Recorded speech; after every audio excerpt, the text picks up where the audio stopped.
Hello and welcome to the Grieving Mums Club. This is a safe space for mothers who have lost a child, a space to remember, to grieve, and to find some comfort along the way.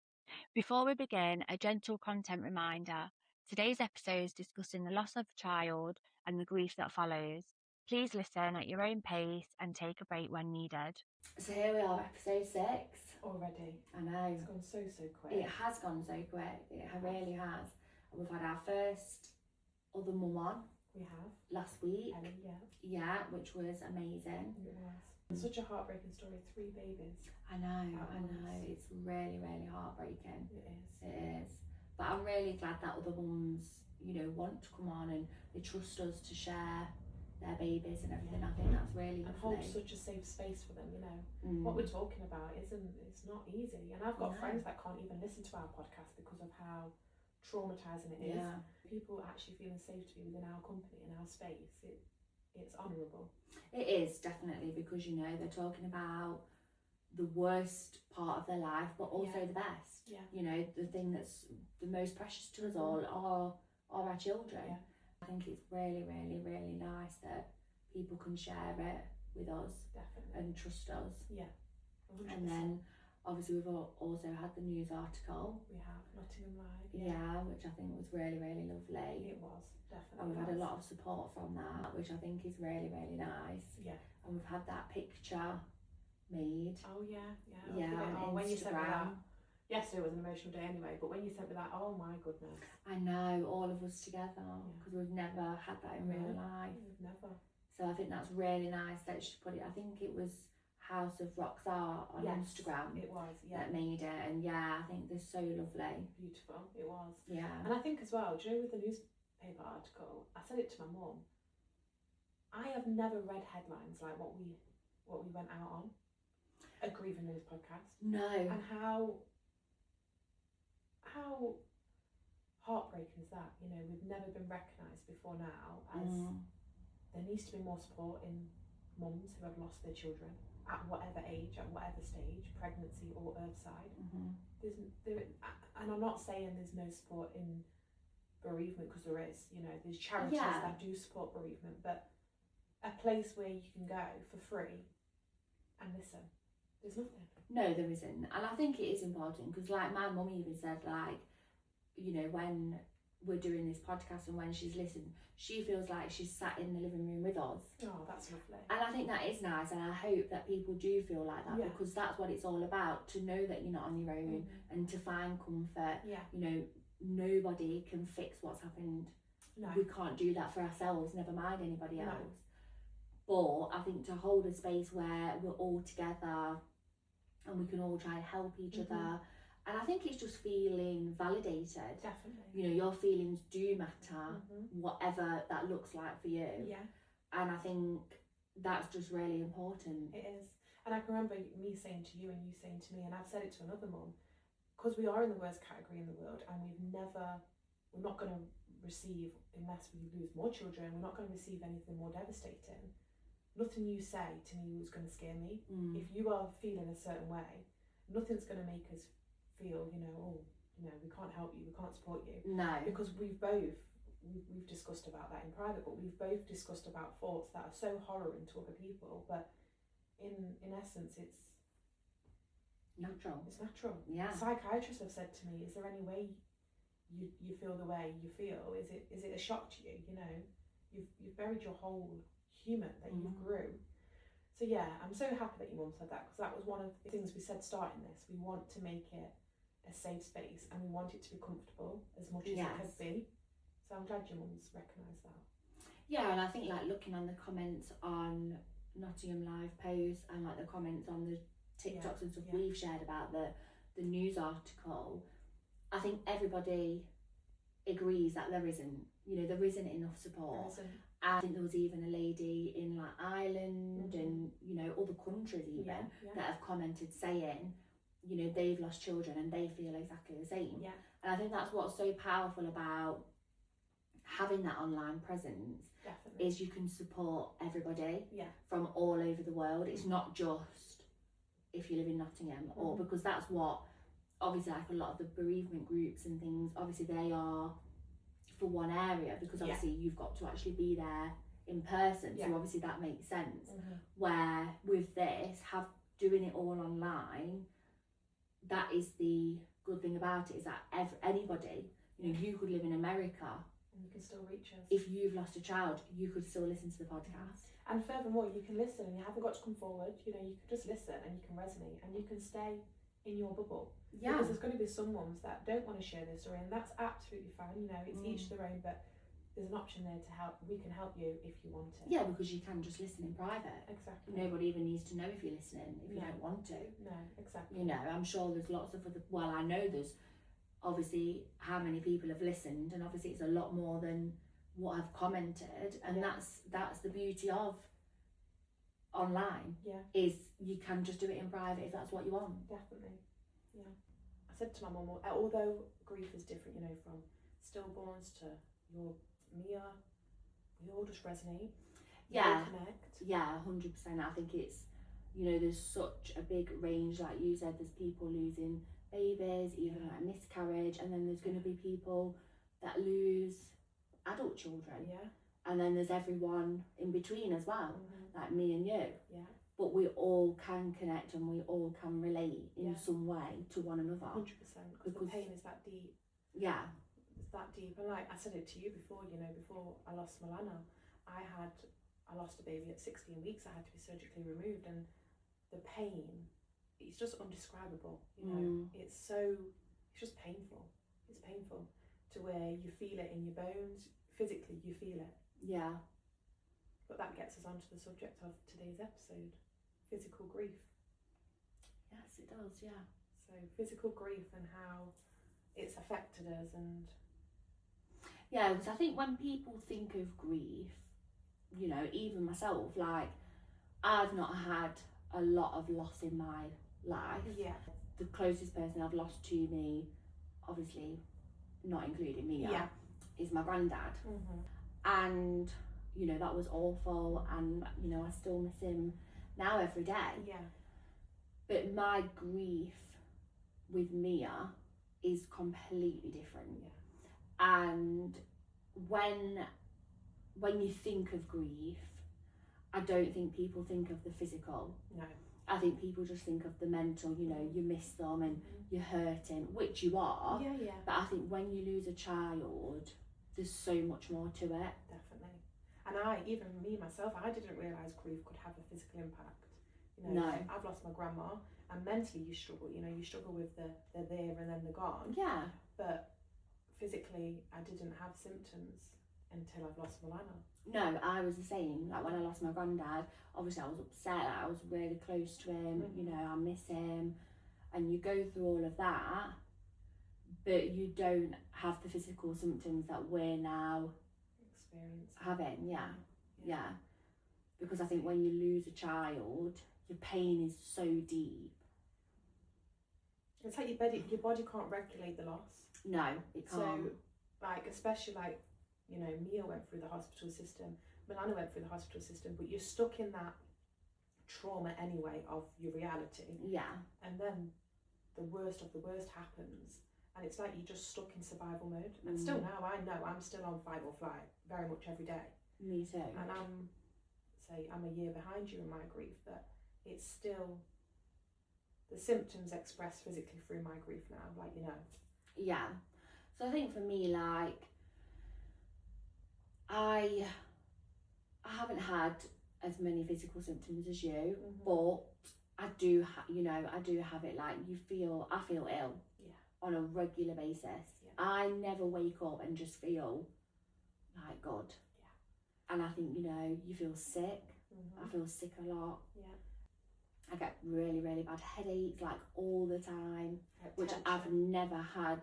You know, I've never suffered from anything like that before. No. And I've constantly got a bad headache. And just my body just feels so heavy. Like, I saw a picture on, I think it was on Facebook, and it was showing and resembling losing a child and what that looks like. And it was like a body, but you could see inside the body, and it was all like big stones. Oh. And I just thought, that is how Yeah. it feels. It just feels so heavy. Like my heart physically hurts. Yeah. It's really hard to describe, but I know other mums will understand it that have lost a child. Definitely. Like my heart, like I can feel that my heart is broken. Mm-hmm. Literally. Mm-hmm. And I never understood that term. Do you know when people say, I can feel my heart's physically broken? Like, I never understood it until losing Milana. Yeah, like you say, I can remember a couple of months after losing Milana, it was after the funeral, and I can remember messaging Milana's palliative nurse saying, I don't want to be like overreacting here, but my heart is hurting and I'm having shortness of breath, and I think it could potentially be a heart attack. Like, what do you suggest I do? And she said, go to the accident and emergency department because it could be a heart attack. And I can remember I went, and Milana's end of life nurse actually was on a shift, so she actually met me in the A&E department, and she sat with me, bless her, because that alone was traumatic, being in hospital. But they diagnosed me with broken heart syndrome, and they said, losing a significant loss on the body has ways of showing, and my heart had completely changed rhythm because it was broken. Yeah. They said, we don't really see it in people young, but we don't also see this amount of pain in young people because you're not supposed to lose your children. And the only way to get through that, they said, try and release some stress and try and do ways and things to make you feel better, but there's nothing. That's it. Like, how can you relieve your stress? Yeah. You can't. Because your reality is what it is. Yeah. And I do go for like conscious walks now, and I do things that try and make me feel better, like a bit of gardening or doing something to honour Milana, but nothing makes you feel better. No, it doesn't. And I think you can be more, I think as time goes on, for me, like I'm in the 3rd year of living without Mia, on my 2nd year of grief, and I think you can consciously do more things to improve your mental health. Yeah, definitely. Than before. Like in that 1st year, I couldn't barely put one foot in front of the other half of the time. But I do try now, but if it does make a difference, it only makes a difference for a short space of time. Yeah. What other symptoms have you had since losing Mia?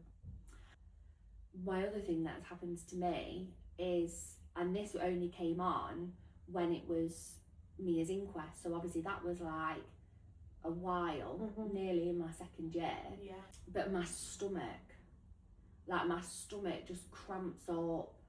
Like the pain is so bad, and it only just started when I was going through Mia's inquest. And I just think it's just all the stress. Yeah. And then the other thing, so when Mia was in the Becton Centre, it was obviously the January, and obviously I was very stressed before she passed away, and on my right armpit I got a really bad rash, and it was really painful. But then every year, obviously Mia passed away in January, but every year since, only in January do I get this painful rash again. How crazy is that? Yeah, like every single year. So obviously the 1st year it happened when Mia was still here, but she was in the Becton Centre. And then the last 2 years has been, obviously, she's passed away. But yeah, every year in January I get the same rash. And it's like your body's like literally telling you, okay, this is your worst month of your life. Yeah, your body knows, definitely. 100%. Yeah. I mean, like I say, when I was in the hospital, they diagnosed me with broken heart syndrome early on, and I still have symptoms now. Luckily now I was under the mental health team following that when I went through my breakdown, and they put me on medication now to where it has slowed my heart down. And it does help, because I think there's not much more as grieving mothers that does help other than trying to suppress some feelings, which is what the medication does. But it was October last year. I can remember, like you say, that feeling of just waking up and feeling ill. It's an everyday thing. But this specific day, I just woke up and it was if like I'd had alcohol and I was hungover. And I just didn't get my bearings. I can remember feeling really dizzy and just wasn't myself at all. So I went over to my auntie's that day, and then I can remember I was in a lot of belly pain. Prior to Milana, I suffered with endometriosis, but Following the death of Milana, it's like all my pain just came to light. My whole body was just in agony. And this specific day, I say I wasn't feeling great, and then my pain started to the point where it took me to hospital because this pain was unbearable. I can remember being in the accident and emergency again, and I went into a seizure. I can remember being sat there, and I think the nurse was just about to do my bloods or something, and then the next minute I woke up in resus with all these doctors around me, and my auntie, my mum. It was very hysterical, and I was like, what on earth's gone on, you know? Yeah. I thought I just fell asleep. Because you never had a seizure before, had you? Never. No. And obviously Milana suffered from seizures. Her illness was mainly seizures. So for my mum and auntie to say, you know, you've just had a seizure, I was thinking, what, a seizure? That got put down to the pain from endometriosis, and that was it. I was discharged, you know, on my way. And then more seizures came. And this now, say I live on my own, so I'm having seizures but living on my own. I'm waking up I'm wetting myself physically, you know, my bladder's giving way, or I'm waking up and I've vomited. So I'm thinking, oh, I must have had a seizure again. And I just kind of just got on with it, you know, as much best as I could. And then this one occasion I went into a seizure and it was hours long. So again, I got that time, I was on FaceTime to my aunt when the seizure started. So she could kind of see me going, and then I was just unresponsive on FaceTime, and she ended up coming to my home. Luckily at this point I'd given family members keys because I knew, you know, I was vulnerable. Yeah. She got in and I was in a seizure, and that seizure had dropped the left side of my face. And they said that my face symptom was Bell's palsy. It was a Bell's palsy attack, which actually after that seizure, then Bell's palsy attacks was coming frequently. Again, they were saying it was all to do with the stress and trauma of losing Milana. But yeah, this seizure went on for a good couple of hours. Again, got took to the accident and emergency department to where a neurologist saw me at this time, because I was like 6 or 7 seizures deep, and it can't just be down to pain at this point because my pain had subsided. And he diagnosed me with FND, completely new to me, completely new to the family. They'd never heard of it. And it's functional neurological disorder, which comes on through intense trauma, intense stress, and ultimately it's the brain's way of it's struggling to function, so it will just cut you out. And that's what it was doing, you know. I was with you 2 weeks ago, had a massive seizure. Yeah. Sometimes they're brief, sometimes I can be there and I'll just get pins and needles in my face, I'll be gone, within 10 minutes I'm back. Yeah. And they completely differ, you know. I won't have 2 seizures the same in the same day or the same week. But talking to my neurologist now, they're all coming on through the trauma and through the pain of losing Milana, and it's going to be a lifelong thing now. You know, my neurologist has said you'll have times where it gets better, but then when the months are coming around where Milana passed, or occasions like a birthday or big dates, he says you'll probably find that your body will relive it through you. The neurologist has said, you know, it's going to be a lifelong thing now. It's classed as disability, and it all stems from losing Milana and the trauma of every day. You know, nothing, no medication, nothing can help my FND. It's just something I've got to try and manage the best I can.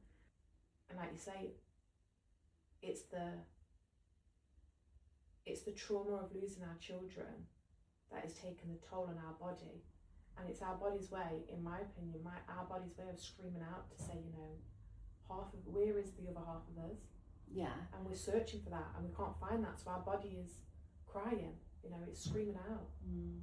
Oh yeah, definitely. I mean, I think your brain is very powerful, because I do think, like, my brain does seem to protect me for a lot of it.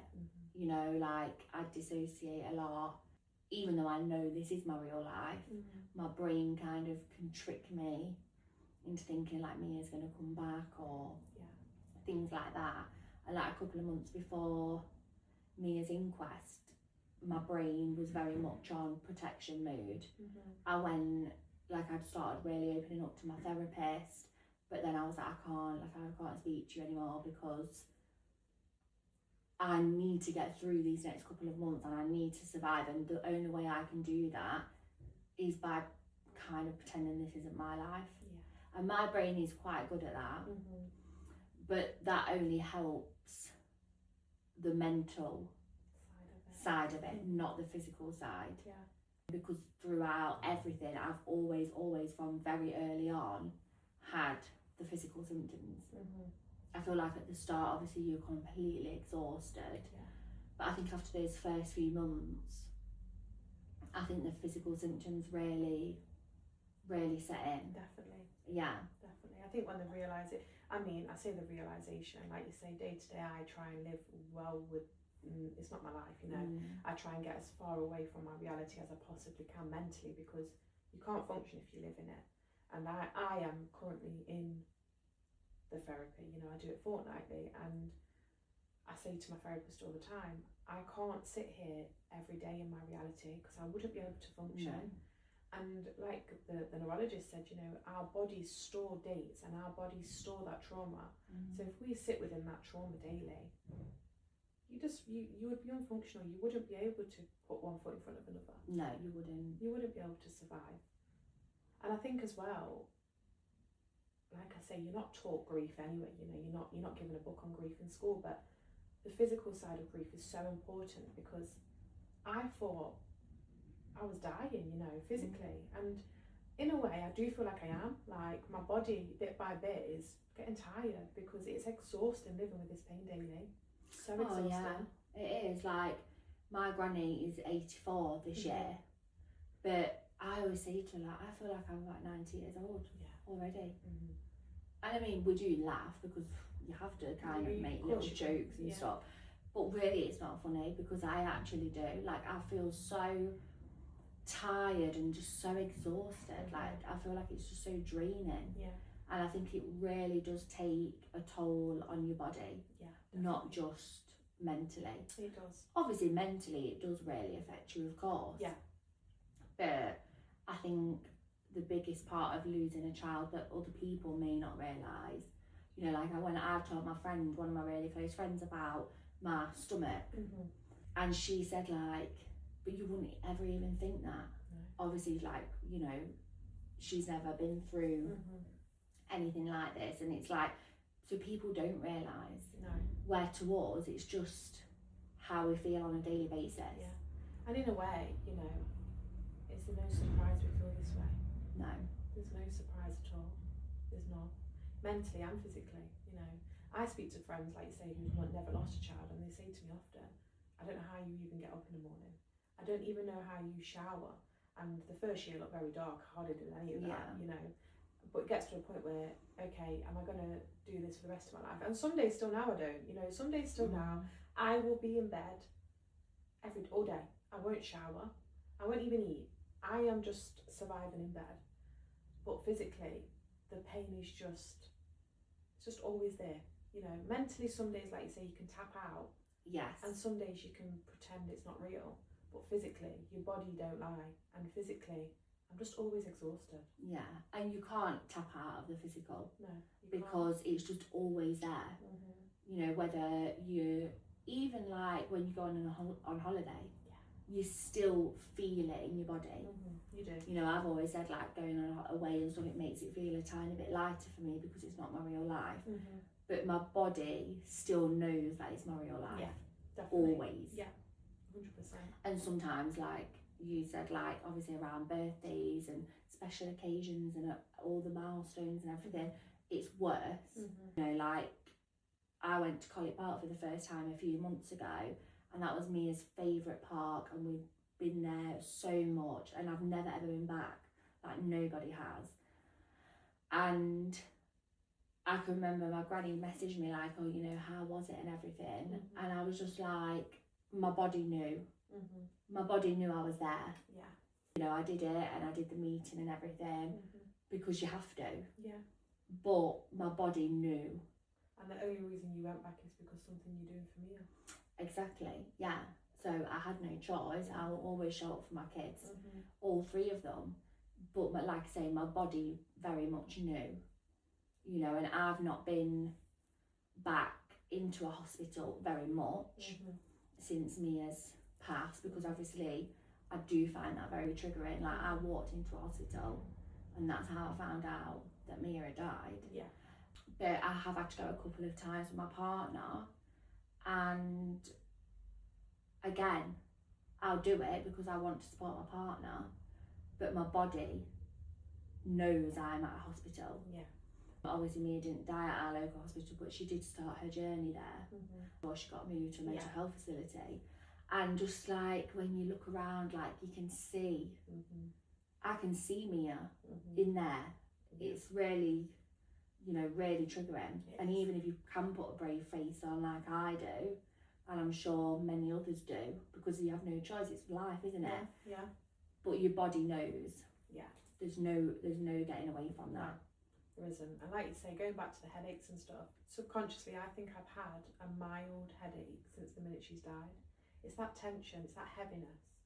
Yeah. And if it's not in your head, it's in your neck or your shoulders. But you do, it feels like you're just constantly holding on to the nightmare of our lives. Thank you for listening to the Grieving Mums Club. For Mia, Milana, and for every child deeply loved and missed, this is for you. We will see you in the next episode.